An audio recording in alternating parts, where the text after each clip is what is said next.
YCP కార్యకర్త చీలి Singayya YS Jagan car ముందు భాగం కుడి టైరు కింద పడి చనిపోయిన ఘటనపై గుంటూరు ఎస్పీ సతీష్ కుమార్ చుట్టూ వివాదాలు చుట్టుముట్టడానికి అసలు కారణాలేంటి?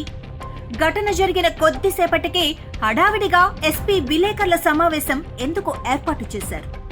ఆ సమావేశంలో సింగయ్య మృతి చెందటానికి కారణం AP26 CE 0001 అనే టాటా సఫారీ వాహనం కారణమని ఎస్పీ ఎందుకు ప్రకటించారు?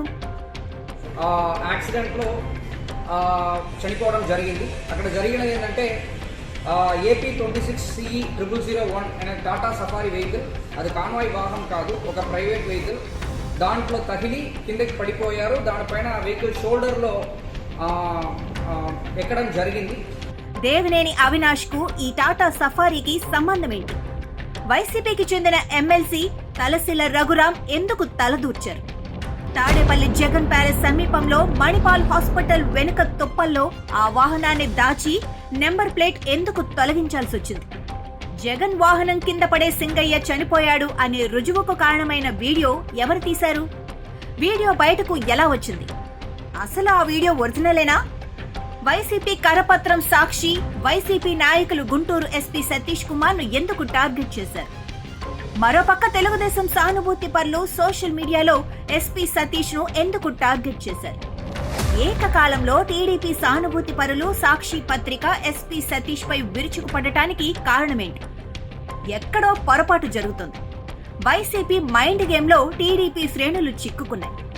ఏంటా చిక్కుముడి అని విజిల్ అసలు సిసలు విజిలెన్స్ సత్యశోధనకు నడుం బిగించింది. Whistle investigative journalist team certify చేసి పూర్తి సాక్ష్యాధారాలలో బల్లగుద్ది చెప్పే కథనం విజిల్ ప్రేక్షకులకు ప్రత్యేకం. Welcome to Whistle. నిన్నగాక మొన్న జగన్ రెడ్డి గారి కారు కింద పడి సింగయ్య మృతి చెందిన ఘటన మరవక ముందే తోతాపురి యాత్ర మొదలుపెట్టిన జగన్కు ప్రభుత్వం ఎందుకు అనుమతి ఇచ్చింది? జగన్ తోతాపురి వ్యవహారాలు తెలిసి కూడా చిత్తూరు పర్యటనకు అనుమతి ఎలా ఇచ్చారు? ప్రభుత్వం అనుమతి నిరాకరిస్తే తోతాపురి యాత్ర కోసం తోతాపురి గ్యాంగ్ కోర్టును ఆశ్రయించేవారు.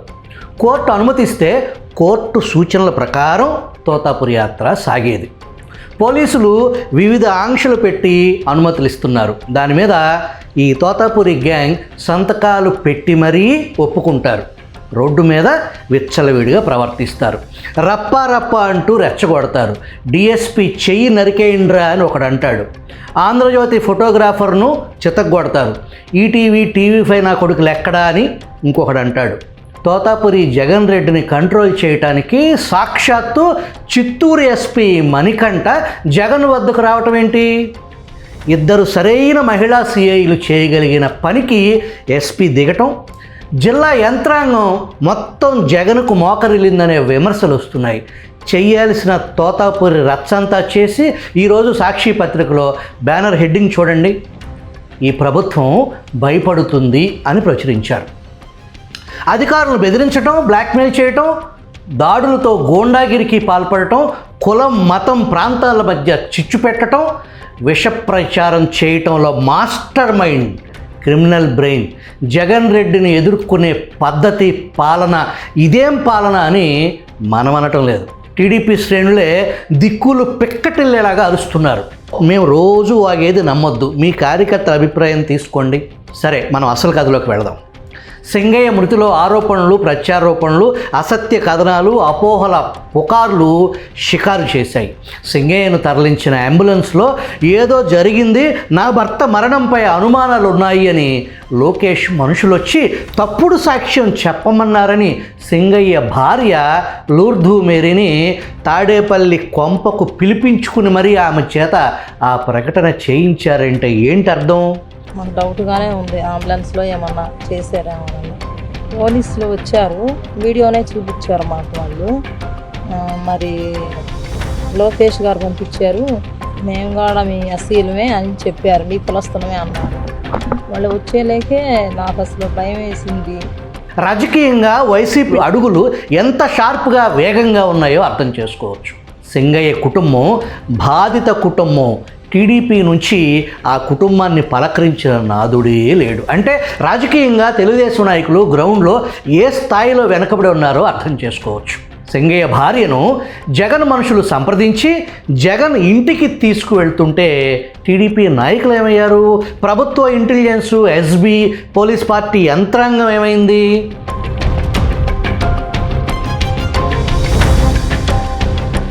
సరే, ఆ విషయం పక్కన పెడదాం. నాడు అసలు ఏం జరిగిందో సవివరంగా తెలుసుకునే ప్రయత్నం చేద్దాం.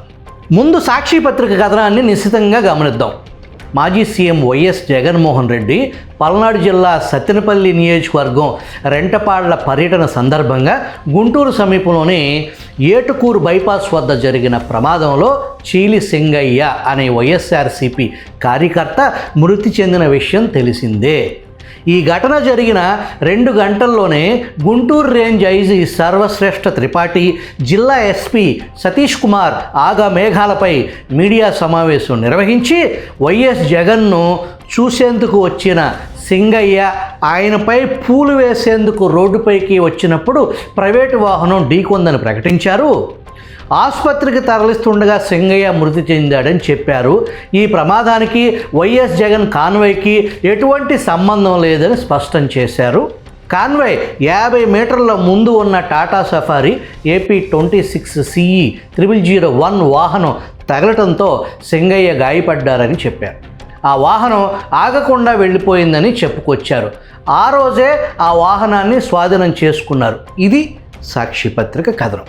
టీడీపీ సానుభూతి సోషల్ మీడియాలో కూడా సాక్షి కథనానికి మద్దతిస్తున్నాం అనే స్పృహ లేకుండా ఆగమేఘాల మీద ఎస్పీ ప్రెస్ మీట్ పెట్టి కారు నెంబర్ కూడా ఎందుకు ప్రకటించాల్సి వచ్చింది?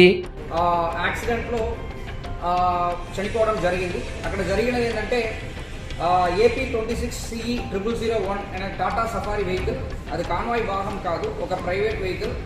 దాంట్లో తగిలి కిందకి పడిపోయారు. దానిపైన వెహికల్ షోల్డర్లో ఎక్కడం జరిగింది. వైసీపీ ఎమ్మెల్సీ తలసిల రఘురాం రంగప్రవేశం చేయబట్టే జగన్ రెడ్డిని కాపాడటానికి ఎస్పీ ప్రెస్ మీట్ పెట్టారు అని టీడీపీ సానుభూతి పరులు సోషల్ మీడియాలో రచ్చరచ్చ చేశారు. ఇంకో పక్క వైసీపీ సాక్షి కథనాలు వారి సోషల్ మీడియా ఎస్పీని టార్గెట్ చేశాయి. ఇదేంటి?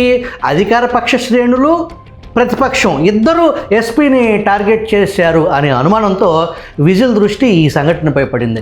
ఈ 2 వర్గాల మధ్య దాగి ఉన్న నిజాన్ని బయటకు తీయాలంటే లోతుగా విజిల్ చేస్తే అసలు నిజం విజిల్ ప్రేక్షకులతో పాటు ప్రపంచానికి తెలియజేయవచ్చు అనే ఉద్దేశంతో విజిల్ రంగంలోకి దిగింది.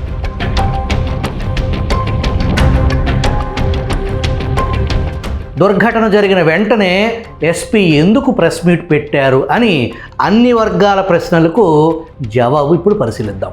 ప్రెస్ మీట్ నిర్ణయం గుంటూరు ఎస్పీ సతీష్ కుమార్ నిర్ణయం కాదు, అది పొలిటికల్ నిర్ణయం. పైనుంచి వచ్చిన ఆదేశాల ప్రకారం నాడు ఎస్పీ సతీష్ కుమార్ను ప్రెస్ మీట్ పెట్టమని ఆదేశాలు. కేవలం ఎస్పీ ఒక్కరే ఆ ప్రెస్ మీట్లో పాల్గొలేదు. 5 ఎస్పీలకు బాస్, గుంటూరు, పల్నాడు, బాపట్ల, ప్రకాశం, నెల్లూరు జిల్లాల ఎస్పీలు గుంటూరు రేంజ్ పరిధిలోకి వస్తారు. గుంటూరు రేంజ్ ఐజీ సర్వశ్రేష్ఠ త్రిపాఠి సమక్షంలో ఆ ప్రెస్ మీట్ జరిగింది. ఇప్పుడు చెప్పండి, ఆ ప్రెస్ మీట్ కేవలం ఎస్పీ సొంతంగా పెట్టారా? ఇక్కడ వైసీపీ కరపత్రం సాక్షి కథను ఒకసారి పరిశీలిద్దాం. తొలుత టాటా సఫారీ వాహన డ్రైవర్ను తాడేపల్లి స్టేషన్కు తీసుకొచ్చి తర్వాత ఎస్పీ కార్యాలయానికి, చివరగా నల్లపాడు పోలీస్ స్టేషన్కు తీసుకొచ్చి విచారించారు. తాను ర్యాష్గా డ్రైవ్ చేసిన మాట నిజమేనని పోలీసులకి చెప్పాడు. 3 రోజులు తిరిగేసరికి పోలీసులు మొదట్లో చెప్పిన కథను మార్చేశారు. ముఖ్యమంత్రి కార్యాలయం నుంచి వచ్చిన ఆదేశాల మేరకే మాజీ సీఎం వైఎస్ జగన్మోహన్ రెడ్డి వాహనమే ఢీకొట్టిందని చెప్పుకొచ్చారు. ఈ కేసులో జగన్ వాహనం డ్రైవర్ రమణారెడ్డితో పాటు మాజీ CM YS Jaganmohan Reddy, Jagan PA KNR, YV Subba Reddy, Perni Nani, Vidadala Rajini పేర్లు చేర్చి సెక్షన్లు కూడా మార్చారు. మళ్ళీ ఇదే ఐజీ ఎస్పీ మీడియా ముందుకు వచ్చి కూటమి పెద్దలు ఇచ్చిన స్క్రిప్ట్ చదివారు అని సాక్షి ప్రచురించింది. ఇప్పుడు మనం అసలు గుట్టు విప్పుదాం. గత సంవత్సరం క్రితం జరిగిన సార్వత్రిక ఎన్నికల్లో వైసీపీ గెలుస్తుందని పెద్ద ఎత్తున బెట్టింగ్కు పాల్పడి ఆత్మహత్య చేసుకున్న కొర్లకుంట నాగమల్లేశ్వరరావు విగ్రహావిష్కరణ కోసం సత్తెనపల్లి మండలం రెంటపాళ్ల గ్రామానికి జగన్ రెడ్డి జీ ప్లాన్ చేసుకున్నారు.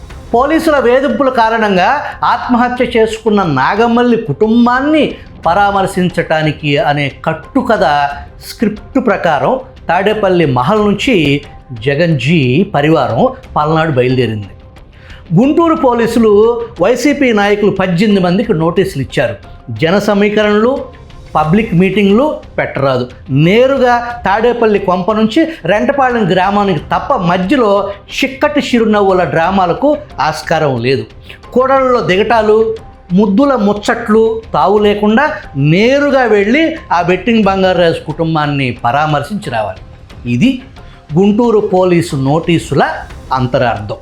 కేవలం 14 వాహనాలకు మాత్రమే అనుమతిస్తే మాజీ ఎమ్మెల్యేలు గోపిరెడ్డి శ్రీనివాసరెడ్డి, కాసు మహేశ్వర్ రెడ్డి, నంబూరి శంకర్రావు, బొల్లా బ్రహ్మనాయుడు, సత్తెనపల్లి ఇన్ఛార్జి గజ్జల సుధీర్ల ఆధ్వర్యంలో రోడ్ల కూడళ్లలో జన సమీకరణలు, వచ్చిన వారికి మద్యం బాటిళ్లు సరఫరా చేశారు. జగన్జీ పథకం ప్రకారం కూడళ్లలో ఆగటం, చిక్కటి చిరునవ్వులు, చేతులు ఊపటం కార్యక్రమం కొనసాగించుకుంటూ ఏటుకూరు బైపాస్కు వచ్చేసరికి అక్కడ ముందస్తుగా జన సమీకరణ చేసి పెట్టారు. జగన్ వాహనం ముందు పోలీస్ ఎస్కాట్, పైలట్ వాహనం సర్వీస్ రోడ్లోకి దిగి దారి చూపుకుంటూ ముందుకు వెళ్తుంటే జగన్ సూచన మేరకు డ్రైవర్ రమణారెడ్డి సడన్గా వాహనాన్ని ఆపేశాడు. సర్వీస్ రోడ్లో అప్పటికే ప్రీ ప్లాన్డ్గా వైసీపీ నాయకుడు బాలసాని కిరణ్ ఆధ్వర్యంలో జనాన్ని పోగు చేసి సిద్ధంగా ఉన్నారు. జనం కారు చుట్టుముట్టడం, కారు బాయినెట్ ఎక్కటం, జగన్జీ డోర్ తీసి చిరునవ్వుల చేతులుపే కార్యక్రమం రక్తి కట్టించటం, దాన్ని ఐపాక్ బృందం ఫోటోషూట్ షురూ చేయటం చకచకా జరిగిపోయాయి. సింగయ్య ప్రమాదం అక్కడే జరిగింది. సింగయ్య మెడ మీద ఎక్కింది జగన్ కారు, ఎక్కిచ్చింది జగన్ డ్రైవర్ రమణారెడ్డి. ఆ డ్రైవర్ ఏఆర్ కానిస్టేబులే. నేనే పొరపాటును ఎక్కించాను అని డ్రైవర్ ఒప్పుకున్నాడా? లేదు. అదే కారులో ఉన్న Vidadala Rajini, Jagan PA KNR, YV Subba Reddy, Perni Nani, Jagan వీరిలో ఏ ఒక్కరూ కనీస బాధ్యతగా కారు దిగలేదు. కారుకు కుడివైపున ఉన్న జనం డ్రైవర్ రమణారెడ్డికి చేతులు కిందకు చూపిస్తూ వెనక్కు పోని కింద మనిషి పడ్డాడని అరిస్తే డ్రైవర్ కారును వెనక్కు తీయటం, సింగయ్యను లాగి రోడ్డు పక్కన పడేశారు. ఈ ప్రక్రియ మొత్తం 30 సెకండ్ల నుంచి 40 సెకండ్స్ మధ్యలోనే జరిగిపోయింది. అర నిమిషంలో జరిగిపోయిన ఈ సంఘటన తరువాత అంబులెన్స్ కోసం 2 కాల్స్ వెళ్ళాయి. ఒకటి పోలీసుల నుంచి, మరొక కాల్ బయట వ్యక్తి నుంచి. 10:55 నిమిషాలకు అంబులెన్స్ వచ్చింది. అంబులెన్స్లో డ్రైవర్తో పాటు ఒక అటెండర్ మాత్రమే ఉన్నారు. సింగయ్యను 11:15 నిమిషాలకి గుంటూరు ప్రభుత్వ ఆసుపత్రికి తీసుకొచ్చారు. డాక్టర్స్ పరిశీలించి బాడ్ డెడ్ అని తెలియజేశారు. అంటే ఆసుపత్రికి తీసుకొచ్చే సమయానికే సింగయ్య ప్రాణం పోయింది అని డాక్టర్లు తేల్చి చెప్పారు. పోస్ట్మార్టం రిపోర్ట్లో రిబ్స్ విరిగిపోయి ఊపిరితిత్తులకు గుచ్చుకుని ఊపిరితిత్తులు ఛిద్రమైపోయి సింగయ్య మరణించాడు అని పోస్ట్మార్టం రిపోర్ట్ తేల్చింది. అంతేకాదు, సింగయ్య మద్యం సేవించి ఉన్నాడని కూడా పోస్ట్మార్టం రిపోర్ట్లో తేలింది.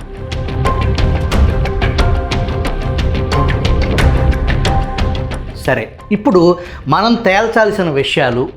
జగన్ కారు కింద పడి సింగయ్య చనిపోతే టాటా సఫారీ పేరు పోలీసులు ఎందుకు చెప్పారు? జగన్ కారు కిందే సింగయ్య పడి మృతి చెందాడు అని తేల్చడానికి కారణమైన ఆ వీడియో నిజమేనా? అసలు ఆ వీడియో ఎవరు తీశారు? వివరాల్లోకి వెళదాం. సింగయ్యను వాహనం ఢీకొట్టి చనిపోయాడు. ఓకే, మరి ఏ వాహనం ఢీకొట్టింది? పోలీసులు తేల్చాలి. డ్యూటీలో ఉన్న ఎస్బీసీఐ రాంబాబు, హైవే పెట్రోలింగ్లో ఉన్న ఏఎస్ఐ ఆ ప్రాంతంలో విధులు నిర్వహిస్తూ 6 నుంచి 8 మంది కానిస్టేబుల్స్ మాత్రమే ఏ వాహనం అని తేల్చాల్సి ఉంది గ్రౌండ్లో. జగన్ పర్యటన మొదలైన దగ్గర నుంచి ఒక టాటా సఫారీ వాహనం చాలా ర్యాష్ డ్రైవింగ్తో ముందుకు వెనక్కు తిరగటం పోలీసులు అంతకు ముందే ఆ వాహనాన్ని గమనించారు. ఒక కానిస్టేబుల్ ఆ వాహనాన్ని ఫోటో తీశాడు. ఈ వాహనమే గుద్దిందనే సమాచారం ఎస్పీకి చేరవేశారు. ఎస్పీ సతీష్ కుమార్ మరింత సమయం తీసుకుని లోతుగా దర్యాప్తుకు ఆదేశించి ఉంటే బాగుండేది. కింది అధికారులను గుడ్డిగా నమ్మి ఎస్పీ పై అధికారులకు ఇదే సమాచారం షేర్ చేశారు. ప్రెస్ మీట్ పెట్టి వివరాలు ప్రజలకు తెలియజేయమని పైనుంచి ఆదేశాలు వచ్చాయి. ప్రెస్ మీట్ ముఖ్య ఉద్దేశం ఏంటంటే ప్రభుత్వం జగన్ పర్యటనకి ఇచ్చిన అన్ని అనుమతులు ఉల్లంఘించి ఒక వ్యక్తి మృతికి కారణమైనందున జగన్ పర్యటన అడ్డుకుని సత్తెనపల్లి వెళ్లకుండా వెనక్కి పంపించడమే లక్ష్యంగా ఆ ప్రెస్ మీట్ పెట్టారు. లక్ష్యం నెరవేరిందంటే అది లేదు. ఈలోపు జగన్ గుంటూరు జిల్లా పరిధి దాటి పల్నాడులో అడుగుపెట్టారు. సరే, ఇంతకీ ఈ టాటా సఫారీ కారు ఎవరిది? దేవినేని అవినాష్ అనుచరుడైన విజయవాడ పడమట లంకకు చెందిన గొట్టిపాటి హరీష్కు చెందిన టాటా సఫారీ వాహనంగా పోలీసులు గుర్తించారు. గుంటూరు పోలీసు ఉన్నతాధికారులు ప్రెస్ మీట్ను టీవీ ఛానళ్లు లైవ్ ప్రసారం చేశాయి. కారు నెంబర్తో సహా వార్త ప్రసారం గమనించి సత్తెనపల్లి నుంచి పాత అమరావతి మీదుగా తుళ్ళూరు మీదుగా తాడేపల్లి జగన్జీ ప్యాలెస్కు అతి సమీపంలో మణిపాల్ హాస్పిటల్ వెనుక తుప్పల్లో కారును పార్క్ చేసి నెంబర్ ప్లేట్ తొలగించారు. కారు రిజిస్ట్రేషన్ ఆధారంగా విజయవాడ పడమట లంకలోని గొట్టిపాటి హరీష్ ఇంటికి గుంటూరు పోలీసులు చేరుకున్నారు. గొట్టిపాటి హరీష్ జగన్ ఏలుబడిలో కమ్మ కార్పొరేషన్ డైరెక్టర్గా కొనసాగాడు. గుంటూరు పోలీసులకు దొరకకుండా దేవినేని అవినాష్ను ఆశ్రయించాడని, సమస్య పెద్దదవడంతో దేవినేని అవినాష్ వైసీపీ ఎమ్మెల్సీ తలసిల రఘురాం సాయం కోరినట్టు పోలీసుల దృష్టికి వచ్చింది. గతంలో తలసిల రఘురాంకు దేవినేని నెహ్రూ గురువు. ప్రస్తుతం దేవినేని అవినాష్ గురువు రఘురాంగా చెప్పుకుంటున్నారు. తలసిల రఘురాం ఏ పోలీస్ అధికారితో ఏం మాట్లాడారో పోలీసులే బయటపెట్టాలి. కారు నాదే కానీ నేను ఆ కారులో ప్రయాణించలేదు, నేను దేవినేని అవినాష్ కారులో వచ్చాను తప్ప నాకేం తెలియదు అని ఒక హై డ్రామా సాయంత్రం వరకు నడిపి సాయంత్రానికి డ్రైవర్ను తాడేపల్లి పోలీస్ స్టేషన్ తీసుకొచ్చారు. కారు ర్యాష్గా నడిపిన వాస్తవమే కానీ ఎవరిని తొక్కించలేదు అని భావించిన పోలీసులు మరింత లోతుగా విచారణ ప్రారంభించారు. ఈ కథలో సోషల్ మీడియా సృష్టించిన ట్విస్టులు, పుకార్లు షికారులు చేశాయి. ఎస్పీ సతీష్ కుమార్ ప్రెస్ మీట్లో ఎక్స్ సీఎం గారి కాన్వాయ్ కాదు, ప్రైవేటు వాహనం అని తేల్చారు. ఎస్పీ సతీష్ ఉద్దేశంలో జగన్కు సెక్యూరిటీతో కూడిన పైలట్ ఎస్కాట్ వాహనంతో పాటు ప్రభుత్వ అనుమతి ఉన్న కార్లను ఎక్స్ సీఎంఐ కాన్వాయ్ అని సంబోధించారు. ఆ లిస్టులో లేని కార్లన్నీ ప్రైవేటు వాహనాలే అనేది ఎస్పీ ఉద్దేశం. ప్రైవేటు వాహనం అని ఎస్పీ చెబితే ఎవరో దారినిపోయే దానయ్య వాహనం అని ఎస్పీ ఎలా చెబుతారు అని టీడీపీ సానుభూతి పట్ల సోషల్ మీడియా విరుచుకుపడింది. ఎస్పీ సతీష్ కుమార్ మాతృభాష తమిళం కారణంగా కమ్యూనికేషన్ సమస్య తలెత్తి ఉండవచ్చు. సింగయ్య భార్యను జగన్ ఇంటికి పిలిపించి మాట్లాడటంపై న్యాయ సలహా తీసుకుంటామని ఎస్పీ సతీష్ కుమార్ స్పందించారు. న్యాయ సలహా తీసుకోవటం ఏంటి, చర్యలు తీసుకుంటామని కదా అనాల్సింది అనేది పలువురి అభిప్రాయం. వాస్తవానికి చర్యలు తీసుకోవాలంటే న్యాయ సలహా తీసుకునే చర్యలు తీసుకోవాలి. అసలే కాక మీద ఉన్న టీడీపీ కేడర్కు సలహాలు తీసుకోవటం వంటి పదాలు స్పైస్ లేకుండా చప్పగా ఉండటం రుచించలేదు. ప్రత్యక్ష సాక్షులు లేదా వీడియో ఫుటేజ్ కావాలి ఈ ఘటన తేల్చడానికి. ఘటన జరిగిన ప్రాంతానికి పోలీసు బృందాలు వెళ్ళాయి. అక్కడ వాహనాలకు పొల్యూషన్ చెక్ చేసే మారుతి ఓమ్ని వ్యాన్ యజమాని వంశీతో టాటా సఫారీ తెల్లకారు కింద పడి సింగయ్య చనిపోవటం మీరు చూశారా అంటే, టాటా సఫారీ కింద కాదు కదా పడింది, జగన్ కారు కింద పడి కదా చనిపోయింది అని వంశీ బాంబు పేల్చాడు. అప్పుడు పూర్తి స్థాయిలో అప్రమత్తమైన పోలీసులు డ్రోన్ ఫుటేజ్ని నిశితంగా గమనించడం మొదలుపెట్టారు. ఆ ప్రాంతంలో మొత్తం 8 మంది వైసీపీ కార్యకర్తలు తమ ఫోన్లతో రికార్డ్ చేస్తున్నారు. అందులో 3 మాత్రమే ఫోన్ల కింద యాంగిల్ నుంచి జగన్ను కవర్ చేస్తున్నారు. మొత్తం 8 మందిని గుర్తించి అందులో ఆ 3 ఫోన్లను సీజ్ చేసి AP state forensic science laboratories FSL మంగళగిరికి పంపించారు. ఆ వీడియోలు యథార్థం, ఎటువంటి మార్ఫింగు, ఎడిటింగు, ఏఐకు చోటు లేదు అని పోలీసులు తిరుగులేని సాక్ష్యం సాధించారు. దాంతో జగన్తో పాటు ఆ కారులో ప్రయాణించిన వారిపై 304 పార్ట్ 2గా కేసు నమోదు చేశారు. 304 పార్ట్ 2 అంటే చంపే ఉద్దేశం లేకపోయినా పోలీసులు విధించిన ఆంక్షలను బ్రేక్ చేసి అనుమతి లేకుండా కార్ల ర్యాలీ చేసి కృత్రిమ జన సమీకరణ, మద్యం పంపిణీ లాంటి కార్యక్రమాలు చేసి సింగయ్య మృతికి కారణమైన జగన్ అండ్ కోపై కేసు నమోదు చేస్తే హైకోర్టులో జస్టిస్ శ్రీనివాసరెడ్డి ధర్మాసనం వ్యాఖ్యలు కేసు దర్యాప్తు నిలిపివేయటం సంగతి మీకు తెలిసిందే. యువగళం పాదయాత్ర సందర్భంగా ఉదయం నుంచి సాయంత్రం వరకు నడిచి అలసిపోయిన బడుగు బలహీన వర్గాలకు చెందిన దాదాపు 42 మంది టీడీపీ కార్యకర్తలను యువగళం వంట మనుషులపై అర్ధరాత్రి పోలీసులు దాడి చేసి అటెంప్ట్ టు మర్డర్ కేసు పెట్టి అమాయకులను జైలుకు పంపిస్తే ఆ రోజు ఒక్కరికి నోరు పెగలలేదు.